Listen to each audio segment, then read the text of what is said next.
Of all the creatures in Ark, the Parasaur is my favourite. After the Argentavis, so I guess technically it's my second favourite, but honestly, it's very close. They may not be the most exciting or useful compared to other early game tames, but there's something comforting and familiar about the Parasaur and its gentle grumbling noises.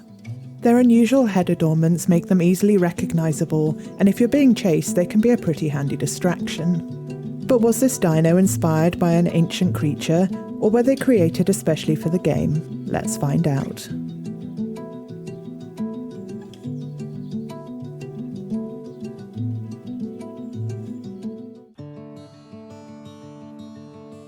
Parasaur is a shortened version of the name Parasaurolophus, and like most creatures in Ark, it's actually a genus or family group rather than a specific species. The name Parasaurolophus means beside crested lizard, which is a bit of a strange meaning out of context. It got its name because the fossils have similarities with another genus, Saurolophus. Saurolophus means lizard crest or crested lizard, and so scientists effectively named the Parasaur like Saurolophus.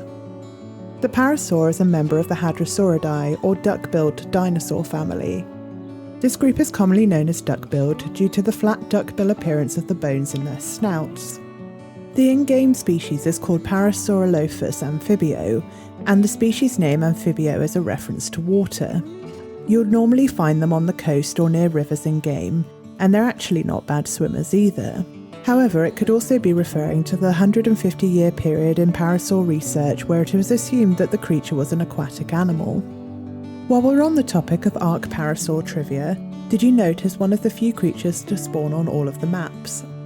Parasaurs roamed North America and possibly Asia about 76.5 to 66 million years ago during a period known as the Late Cretaceous. During this period, the American continents were gradually moving westward, and North America was divided into eastern and western halves by the Western Interior Seaway. The Cretaceous period ended with an extinction event known as the Cretaceous Paleogene or KPG extinction event. But let's move on to more cheerful topics for now and come back to another of history's great extinctions later. In 1920, near Sand Creek along the Red Deer River in Alberta, USA, a specimen affectionately named ROM 768 was discovered.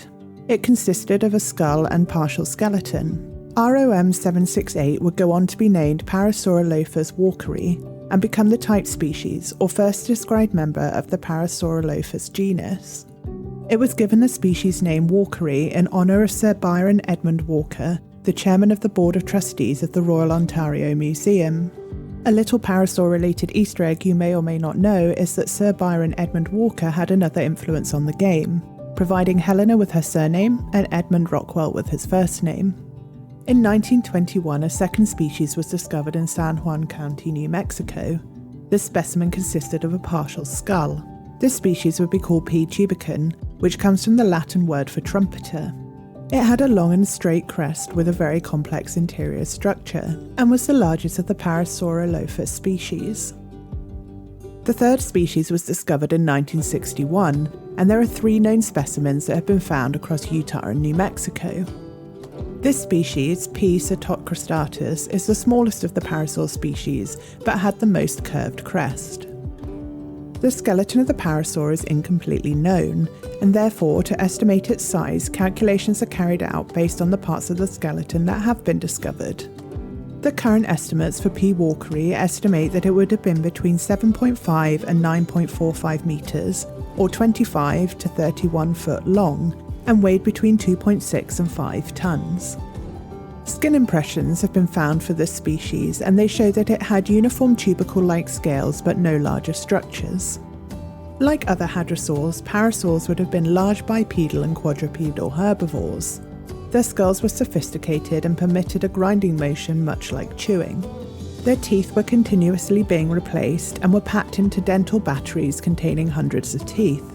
Their diet likely consisted of leaves, twigs and pine needles, which it could bite off with its beak and then hold in its jaws with a cheek-like organ.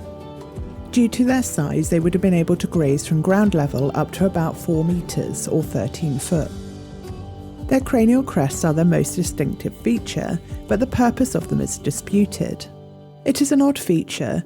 The creature's nasal cavities run from the nostrils, up the front of the face, into and around the crest before returning to the back of the throat. Apart from housing the parasaur's breathing apparatus, they would probably have been used for visual display for identifying species and sex, sound amplification and thermoregulation. It is believed that the crests were a sexually dimorphic characteristic in the adults. Little is known about the social behaviours of Parasaurolophus. They are frequently depicted as a herd animal in films, and bone beds that likely represent herds of their relatives have been found, but there are no mass accumulations of Parasaurolophus so far. Having said that, it does seem unlikely that a genus would evolve such a visually and probably audibly striking crest if they didn't spend at least some of their time in groups. The ecological locations in which the fossils of Parasaurolophus have been found vary, but they are all around the Great Western Interior Seaway that once split North America into two land masses. To the north, they are some of the less common hadrosaurs found in the Dinosaur Park Formation in Alberta, Canada.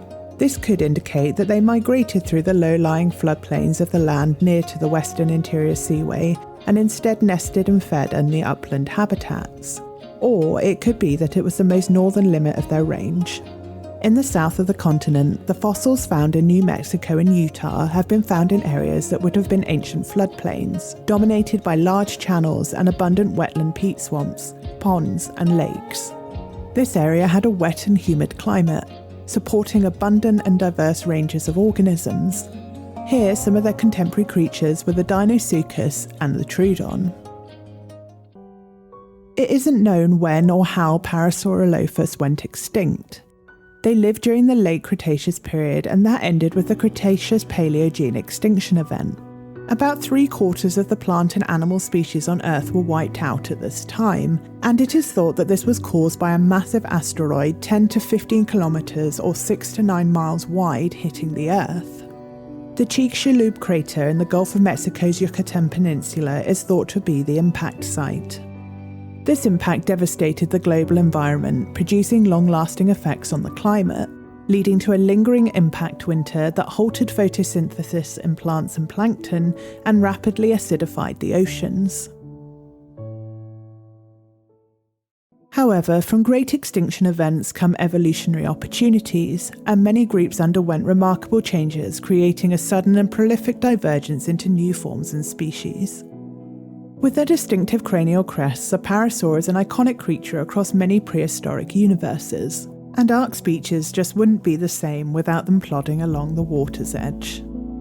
Thank you so much for watching. If you made it this far, make sure to comment Dilo below.